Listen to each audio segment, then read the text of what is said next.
Welcome, fellow thinkers and seekers of truth, to a journey of philosophical and literary exploration. We will explore some of the most intriguing characters in literature and break down the deep philosophical ideas they represent. Today we're diving deep into one of the most complex, contradictory, and misunderstood characters in all of literature, Dostoevsky's Underground Man from Notes from Underground. This isn't just a character study. We're using the Underground Man to unravel major philosophical questions about existence, freedom, and the human condition. Written in 1864, Notes from Underground is often seen as a response to the rapidly changing philosophical and social landscape of Russia and Europe. Philosophers like Rousseau, Kant, and later Nietzsche were shaking the foundations of how people viewed the self, society, and morality. Notes from Underground is also a deeply psychological novel, arguably one of the first examples of existentialist literature, even before the term existentialism was coined. I am a sick man. I am a spiteful man. I am an unattractive man. I believe my liver is diseased. That's how the novel opens. The Underground Man introduces himself immediately as a man in pain, someone who is fully aware of his flaws and takes a kind of twisted pride in them. It's a strange way to begin a story, but this opening sets the tone for everything that comes after. It's the first hint of the philosophical stance that will drive everything he says and does. At first glance, it might seem like the Underground Man is simply bitter, someone who rejects the world because the world has rejected him. But Dostoevsky is inviting us to look deeper. What's really driving him? Why does he behave the way he does? To answer that, we need to dive into his psyche and unravel the layers of philosophical ideas that Dostoevsky is playing with. So, who is the Underground Man? The Underground Man, as we'll call him, is our anti-hero. He's a former government clerk living in isolation, disconnected from society, filled with resentment and contradictions. He's full of paradoxes, constantly shifting between arrogance and self-loathing. He spends his days reflecting on the past, overthinking every detail of his life, and developing a worldview filled with resentment, contradictions, and a deep distrust of other people. But why? Why does he live this way? To understand him, we need to explore the philosophy he embodies. And that philosophy is often referred to as existentialism, or philosophical nihilism, though Dostoevsky wrote this before those terms were even coined. He's not an easy character to love, or even to like, but he is a character worth understanding. The Underground Man's isolation is key. He represents a man who has retreated from the world because he cannot accept the irrationality of life, nor can he accept the ways society imposes norms on him. In this sense, he's a precursor to modern existential thinkers like Sartre or Camus. But unlike them, his existentialism isn't hopeful. It's bitter, and it's filled with self-loathing. At the heart of his philosophy is the rejection of rationality. In the 19th century, when Dostoevsky was writing, the dominant belief in Europe was that humans were rational creatures. This belief, rooted in the Enlightenment, was that reason and science could solve all problems, and that human beings could act logically in their own best interests. But the Underground Man rebels against this. He argues that humans don't always act logically. They act out of spite, out of irrational desire, sometimes even against their own best interests. Let's break down another quote from the novella. What man wants is simply independent choice, whatever that independence may cost and wherever it may lead. What is the Underground Man saying here? He's telling us that human beings crave freedom, but it's not the kind of freedom you might expect. It's not just the freedom to pursue happiness or the freedom to live a rational, ordered life. No, he's talking about the freedom to make irrational choices, the freedom to act against your own self-interest, just to prove that you have the power to do so. Think about that for a moment. He's suggesting that humans will sometimes deliberately make bad decisions just to assert their own free will. This is his critique of rationalism.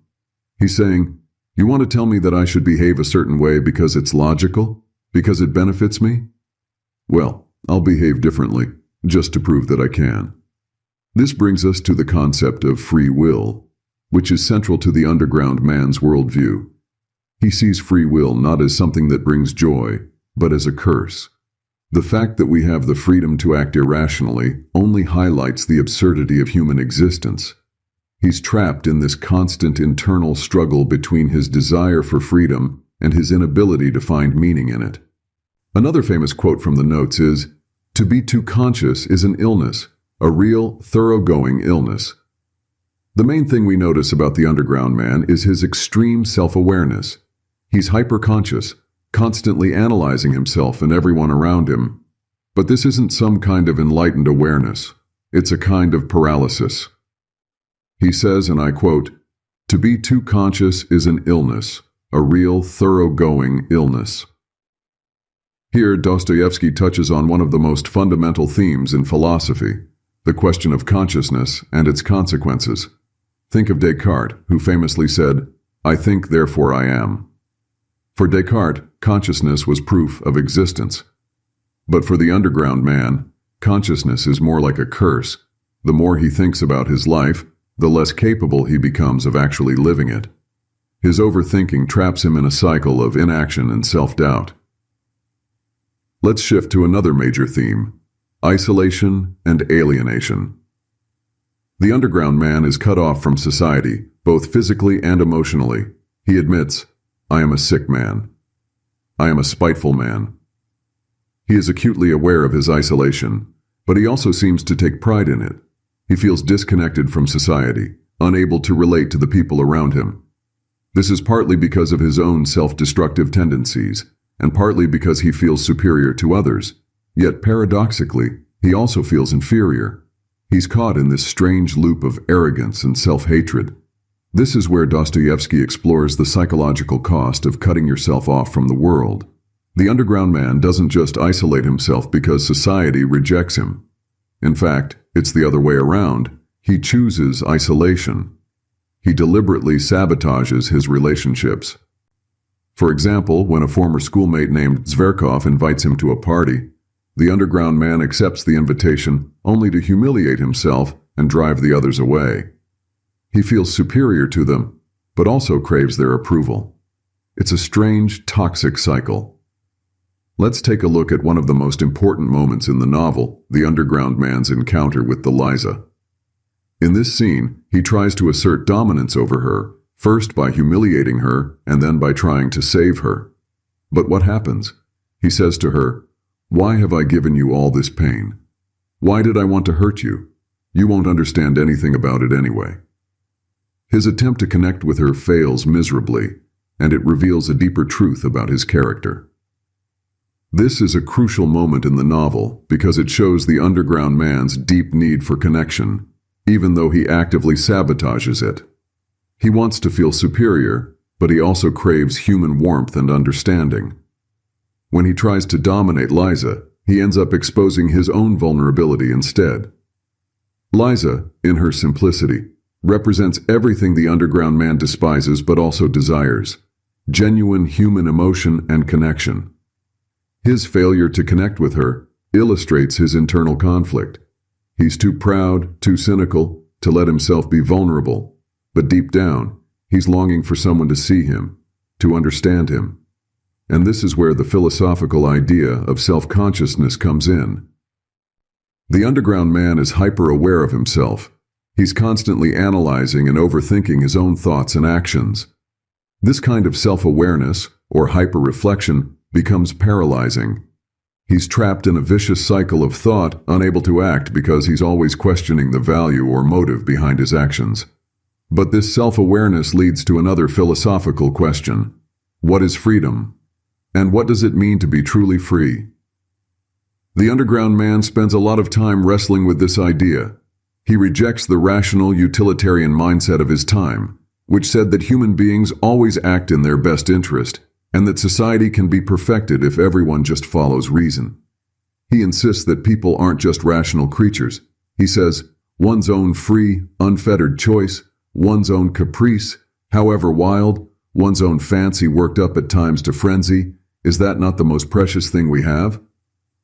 For him, freedom means the ability to act against logic, against reason, and against what society tells him is best. He chooses to suffer rather than be rational. He's defiant, even when it leads to his own misery. Why? Because in his mind, true freedom means rejecting the idea that anyone else, whether it's society, science, or even reason, can tell you what to do. This is where we see a parallel with existentialist thinkers like Sartre, who later said that man is condemned to be free. Freedom for the underground man is a burden, but it's also the only thing that gives his life meaning. And that leads us to another psychological layer, self-worth. The underground man has a fractured sense of self-esteem. He constantly belittles himself, calling himself insignificant and pathetic. He says, "I am nothing, I am a fool, a coward, and an insignificant creature." Yet at the same time, he's incredibly proud. He sees himself as intellectually superior to others. This contradiction is at the heart of his suffering. This is a key insight from Dostoevsky, how closely linked pride and self-loathing can be. The underground man's inflated sense of superiority actually makes his self-hatred worse, because he can't live up to his own impossible standards. He is in many ways a man torn apart by his inability to reconcile who he wants to be with who he actually is. One of the most important philosophical concepts we can pull from the underground man's story is the idea of negative freedom, the freedom from external constraints, but without any clear direction for what to do with that freedom. He's free, but it's a freedom that brings him no joy, no fulfillment. Instead, it leads him to endless doubt and misery. In many ways, the underground man can be seen as a precursor to the modern existential crisis. His questioning of purpose, his rejection of society's rules, and his obsession with individual freedom all reflect the kinds of questions philosophers like Nietzsche, Camus, and Sartre would grapple with in the 20th century. But Dostoevsky's version of existentialism is darker. It's filled with despair, self-loathing, and a complete rejection of hope. So, what do we make of the underground man? On the surface, he's bitter, cynical, and difficult to understand. But when we dig deeper, we see that he embodies some of the most fundamental struggles of human existence: the battle between freedom and determinism, the desire for connection and the fear of vulnerability, the tension between pride and self-loathing. The underground man's dilemma is one we still face today. In a world that increasingly values logic, productivity, and progress, his rejection of those values feels both alien and familiar. He reminds us that underneath the surface, humans are complicated, irrational creatures driven by desires that don't always make sense. Dostoevsky's Notes from Underground is not just a novel about one man's life. It's a philosophical exploration of what it means to be human. The underground man represents the part of us that resists easy answers, that struggles with meaning, and that is painfully aware of the contradictions within ourselves. In the end, the underground man's tragedy is that he cannot escape the prison of his own mind. Thank you for watching. If you found this deep dive into Dostoevsky's Notes from Underground thought-provoking, don't forget to like, share, and subscribe for more philosophical explorations. See you next time.